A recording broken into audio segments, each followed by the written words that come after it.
Welcome to the Triathlon Nutrition Academy podcast, the show designed to serve you up evidence-based sports nutrition advice from the experts. Hi, I'm your host Taryn, accredited practicing dietitian, advanced sports dietitian, and founder of Dietitian Approved. Listen as I break down the latest evidence to give you practical, easy to digest strategies to train hard, recover faster, and perform at your best. You have so much potential, and I want to help you unlock that with the power of nutrition. Let's get into it.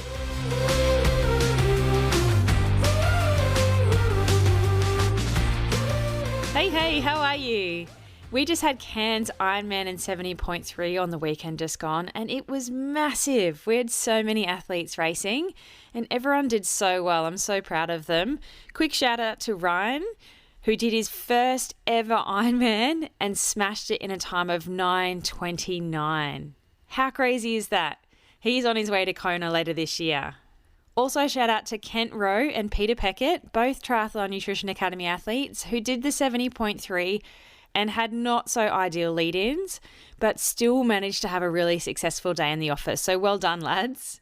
Now, before we get into today's episode, I just wanted to say thank you so much to the people that wrote a podcast review.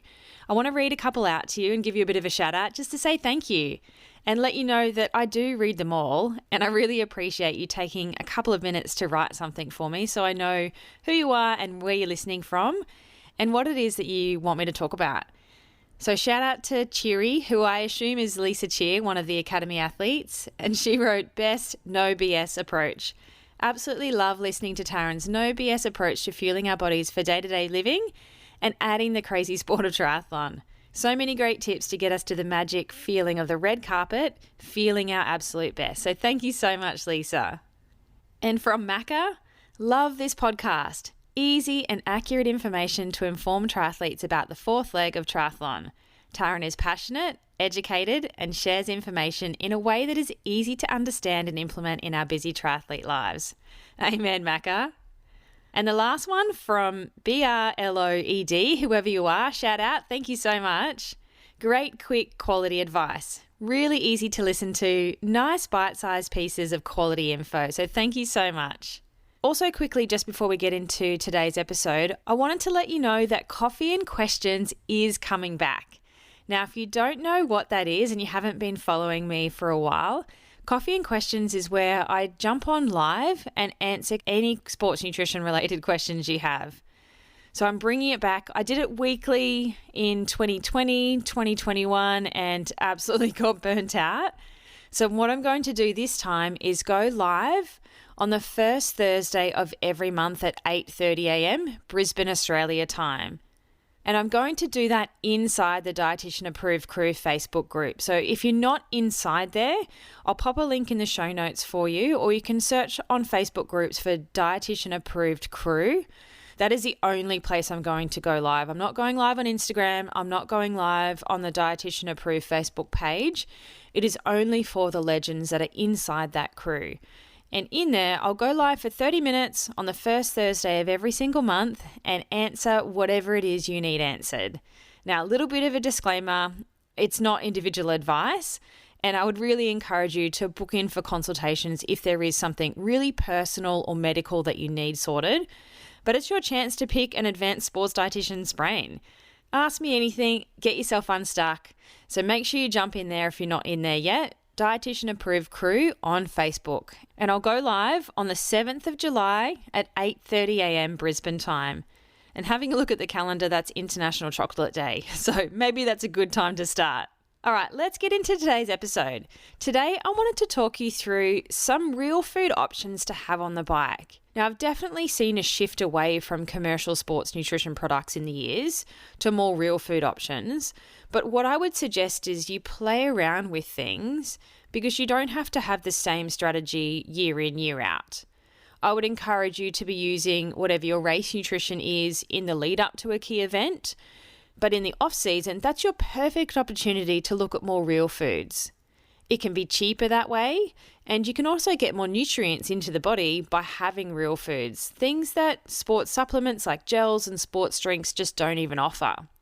And because I saw this real shift over the last 5 years, I created a little recipe book called the Fuel Your Adventure book to help you kind of get started with some of these things. I'm going to talk you through some of the recipes that are inside that today, plus also give you a whole range of other things to try. If you do want to check out the Fuel Your Adventure book, go to dietitianapproved.com/fuel your adventure, and I'll pop the link in the show notes for that as well. So when it comes to real food, it can be your opportunity to have sweet, but it can also be a really good opportunity to have some savoury. When it comes to commercial sports nutrition products, everything is sweet, right? Most gels are sweet, sports drinks are sweet, bars are sweet, chews and blocks and chomps and stuff are sweet, lollies are sweet, everything is sweet. So real foods can be a really good way to get some savoury in the mix. Now, if you're doing short course and have a sweet tooth, you may not have even thought about putting savoury in. But if you're doing more longer course stuff and get flavour fatigue and get very over sweet constantly for, say, 70.3 and Ironman distance training and racing, then this can be the time to look at implementing some savoury things. So inside the Fuel Your Adventure book, I give you the recipe for my secret stack. I'm going to tell you what that is. It is definitely becoming less and less secret over the years as it infiltrates tri squads all over the world. But that is definitely a good savoury thing that you can look at introducing. That is good fueling, is easy to digest, and doesn't cost an arm and a leg, and is pretty easy to kind of prep at 4 o'clock in the morning, or you can do the night before as well. The other thing you might want to play around with for savoury is a mashed potato gel. Now, I have heard so many stories of people taking whole roasted potatoes with salt on them on the bike in long course racing, which is just silly. Now, that's my opinion. If you love potatoes and they work for you, stick with it. But there's a better way to get more fuel in than taking a whole potato with you. And that's by using some instant mashed potato powder. But what you want to do is use that and pump it with some extra carbs using some maltodextrin powder. And then you can flavour it with things like stock or Vegemite or whatever sort of flavour things you want to do. But that is a really good savoury option that you can play with. And there's a recipe for that in the Fuel Your Adventure book, because the hard part with that is the texture and getting that consistency right. Because if you don't get that right, however you're carrying it, it's going to get stuck in the container and you're not going to be able to get it out. The other thing that you might want to play around with is making some homemade rice cakes with real rice and cream cheese to set it. Sounds weird, but it's not particularly sweet, and that helps it to hold together really firmly.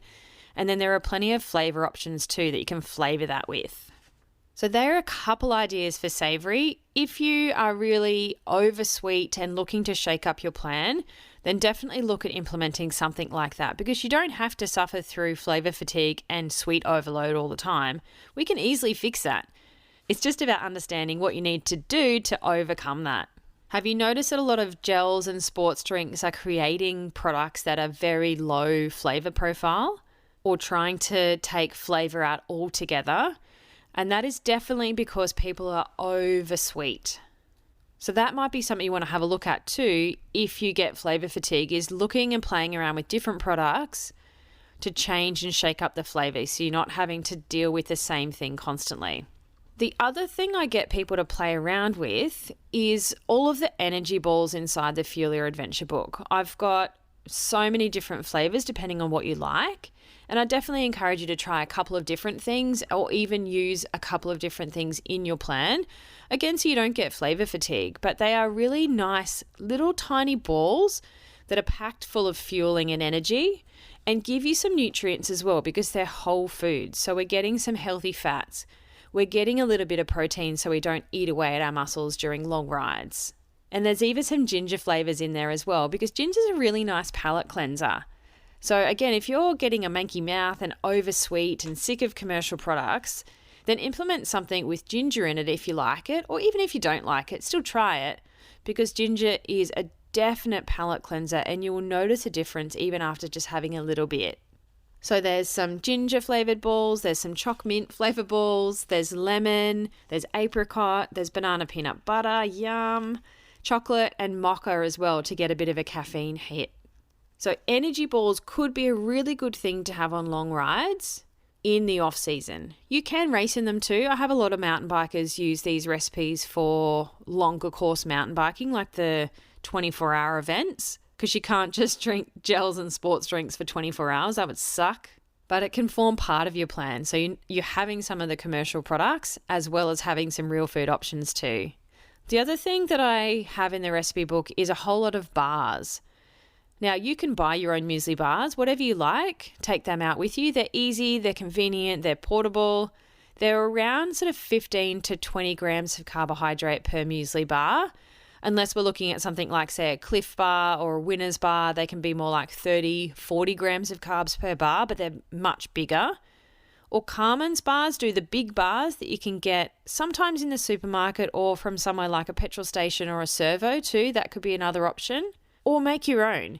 You can get my free bike bars recipe on the website. If you go to dietitianapproved.com/recipes, download the free recipes there and you can get my bike bars recipe in that. That's a great one to make a big batch of and keeps well in your back pocket. It's not going to crumble and fall apart. And what I like about this recipe is it has got a bit of protein in it to stop you from eating away at your muscles. And it's got some healthy anti-inflammatory fats as well. And it's real food.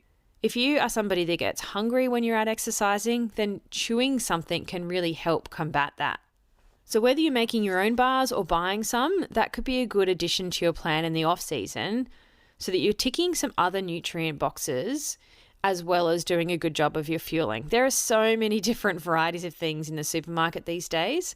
All you have to do is go and walk down the muesli bar aisle or go to the little health food section and have a look at what's available. I would encourage you to choose something that's got carbohydrate in it, not just a pure protein bar. Because if we're out exercising, carbohydrate is probably one of the main sources of fuel, unless we're walking. So don't just focus on a protein bar. Try and choose something that's got carbohydrate in it as well. And while you're in the supermarket, have a look at some other things that could be good on the bike. I did a little reel on Instagram a few weeks ago now that showed you a couple of choices from the Australian supermarkets here. So you can find that at dietitian.approved on Instagram. But let me run you through a couple of things that off the top of my head that you could have a look for. So things like waffles in the international section that look kind of like those Stroop waffles. Goo-do Stroop waffles. You can buy genuine, legit ones that aren't a commercial product in the international section of the supermarket here in Australia, or they might be stock standard in your supermarket wherever you live.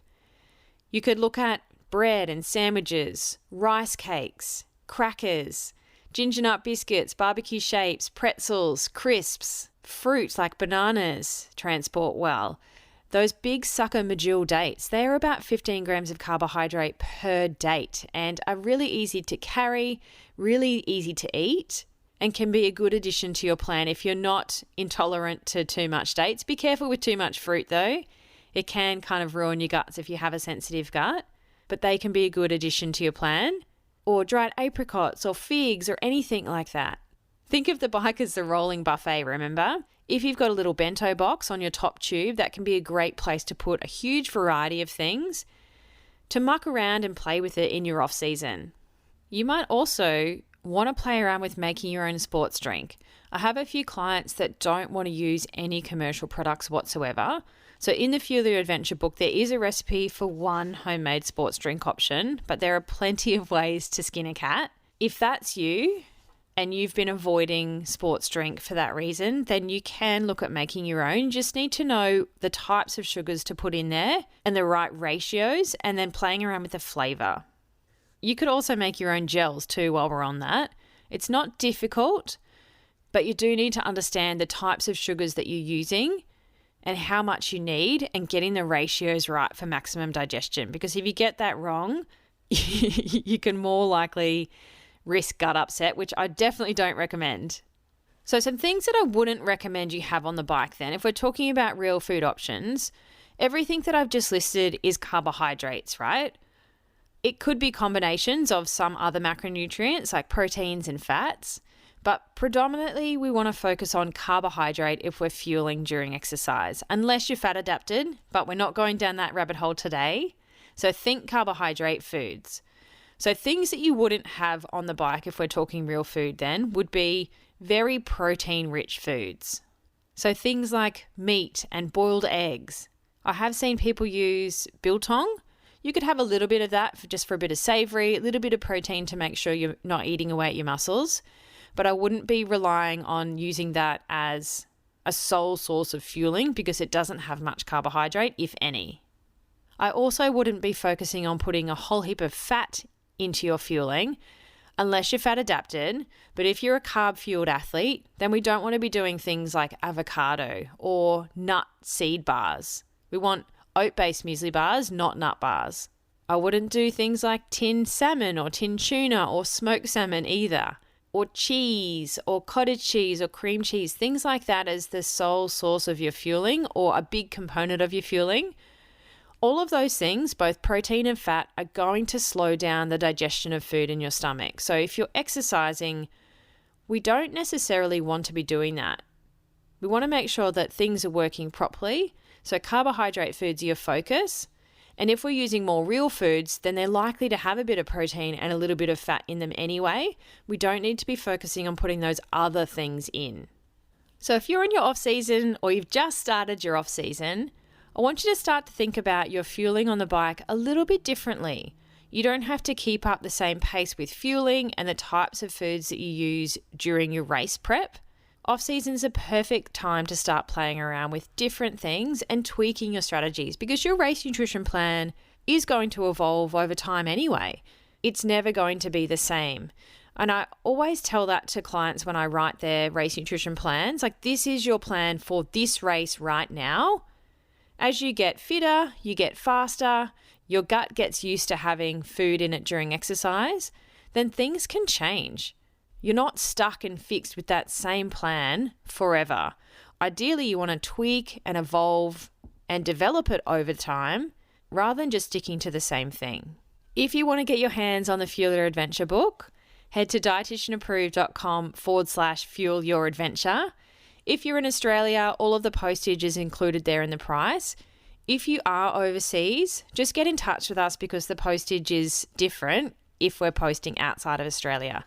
It is a little physical book too, so you can pop it in your kitchen, have a flick through it while you're sitting on the wind trainer, and is a great place to start if you're thinking about using some real food options on the bike.